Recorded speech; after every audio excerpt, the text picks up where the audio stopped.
জয় স্বামীজি।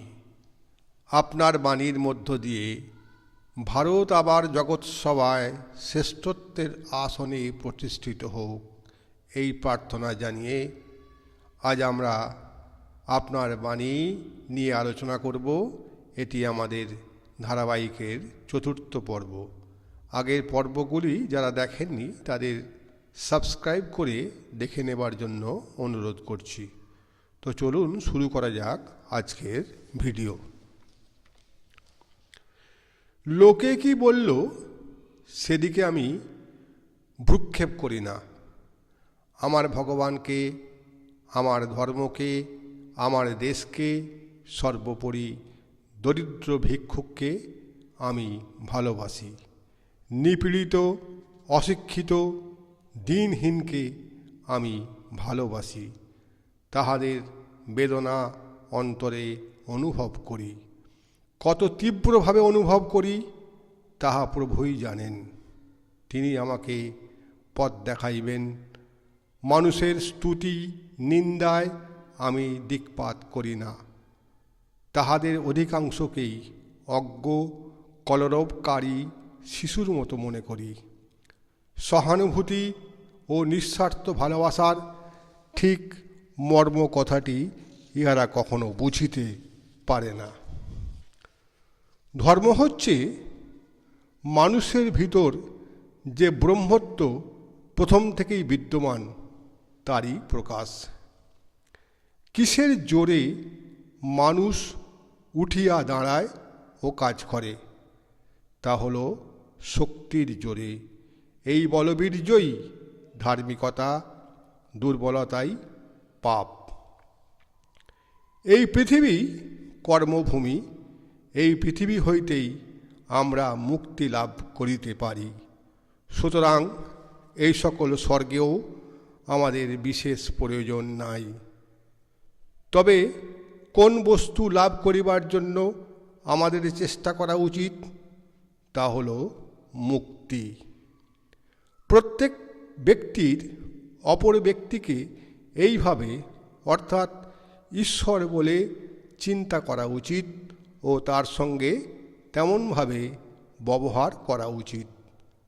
কাকেও ঘৃণা করা বা কোনো রূপে কারো নিন্দা করা বা অনিষ্ট করা উচিত নয়।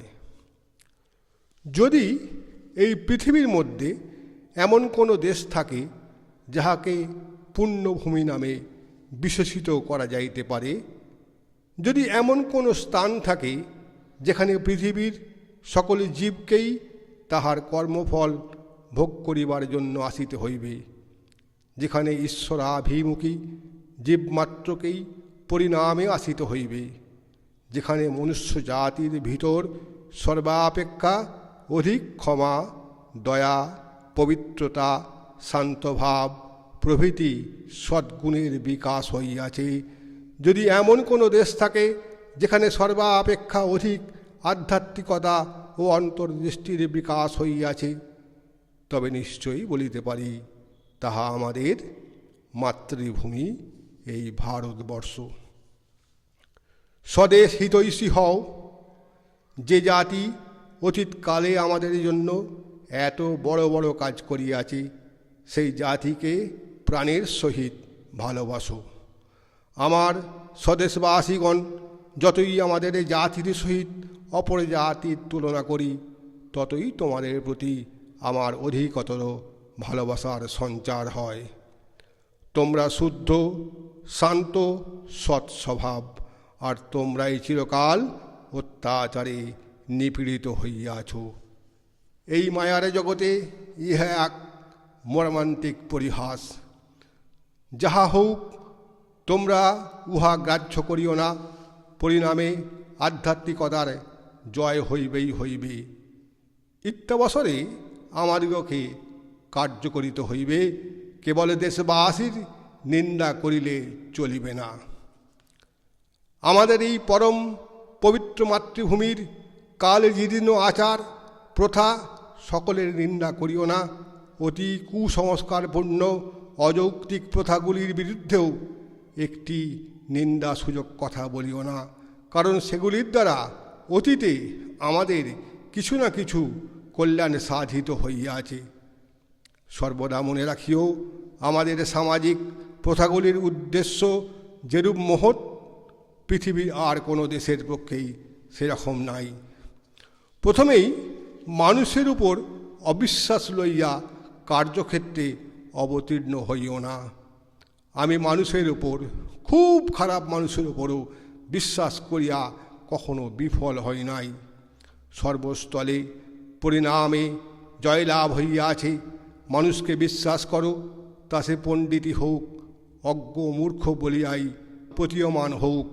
মানুষকে বিশ্বাস করো, তা তাহাকে দেবতা অথবা সাক্ষাৎ শয়তান বলিয়াই বোধ হোক।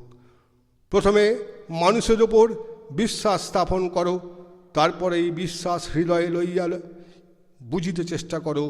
যদি তাহার ভিতর কোনো অসম্পূর্ণতা থাকে, যদি সে কিছু ভুল করে, যদি সে অতিশয় ঘৃণিত অসার মত অবলম্বন করে, তবে জানিও তাহার প্রকৃত স্বভাব হইতে ওইগুলি প্রসূত হয় নাই। উচ্চতর আদর্শের অভাবেই ওইরূপ করিতেছি। হিন্দুগণ, তোমরা এতদিন যাহা করিয়াছ তাহা ভালোই হইয়াছে, কিন্তু হে ভাতৃগণ, আমাদিগকে আরও ভালো কাজ করিতে হইবে। ভারতের চিরপতীত 20 কোটি নরনারীর জন্য কার হৃদয়ে কাঁদছে? তাদের উদ্ধারের উপায় কি? তাদের জন্য কার হৃদয় কাঁদে বলো? তারা অন্ধকার থেকে আলোয় আসতে পারছে না, তারা শিক্ষা পাচ্ছে না। কে তাদের আলো দেখাবে বলো? কে দাঁড়িয়ে দাঁড়িয়ে তাদের কাছে আলো নিয়ে যাবে? এরাই তোমাদের ঈশ্বর, এরাই তোমাদের দেবতা হোক, এরাই তোমাদের ইষ্ট হোক। তাদের জন্য ভাবো, তাদের জন্য কাজ করো, তাদের জন্য সদা সর্বদা প্রার্থনা করো।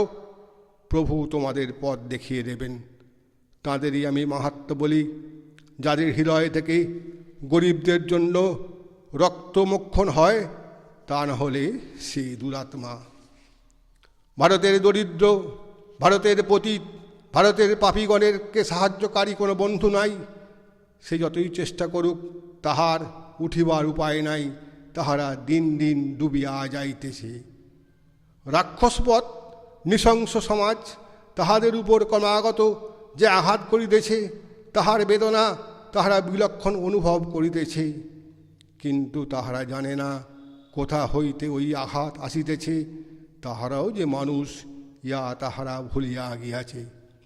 যাও এই মুহূর্তে সেই পার্থসারথীর মন্দিরে, যিনি গোকুলের দিন দরিদ্র গোপগণের সখা ছিলেন, যিনি গুহক চণ্ডালকে আলিঙ্গন করিতে সংকুচিত হন নাই, যিনি তাহার বুদ্ধ অবতারে রাজপুরুষগণের আমন্ত্রণ অগ্রাহ্য করিয়া এক বেশ্যার নিমন্ত্রণ গ্রহণ করিয়া তাহাকে উদ্ধার করিয়াছিলেন।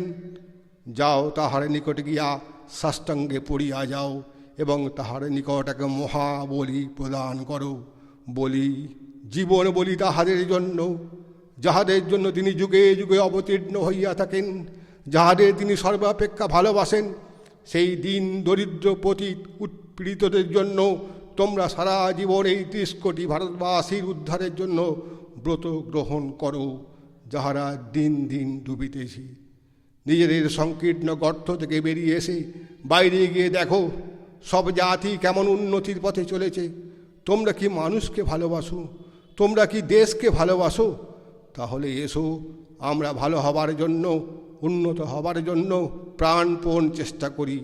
পিছনে চেয়েও না, অতি প্রিয় আত্মীয় স্বজন কাঁদুক, পিছনে চেয়েও না, সামনে এগিয়ে যাও।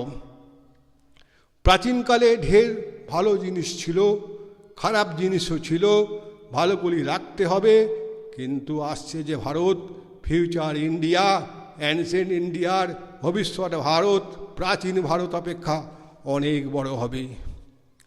কলকাতা থেকে আমার বক্তৃতা, কথাবার্তা সম্বন্ধে যেসব বই ছাপা হয়েছে, তাতে একটা জিনিস আমি দেখতে পাচ্ছি। তাদের মধ্যে কতকগুলি এরূপভাবে প্রকাশ করা হয়েছে যে পড়লে বোধ হয় যেন আমি রাজনীতি নিয়ে আলোচনা করছি। প্রকৃতপক্ষে কিন্তু আমি একজন রাজনীতিক নই, অথবা রাজনৈতিক আন্দোলনকারীও নই। আমার লক্ষ্য কেবল ভেতরের আত্মতত্ত্বের দিকেই। সেইটি যদি ঠিক হয়ে যায়, তবে আর সবই ঠিক হয়ে যাবে, এই আমার মত। আজ এই পর্যন্ত। স্বামীজির ধারাবাহিক কেমন লাগছে কমেন্ট করবেন, পারলে লাইক শেয়ার করবেন। এতক্ষণ ধরে ভিডিওটা দেখার জন্য ধন্যবাদ।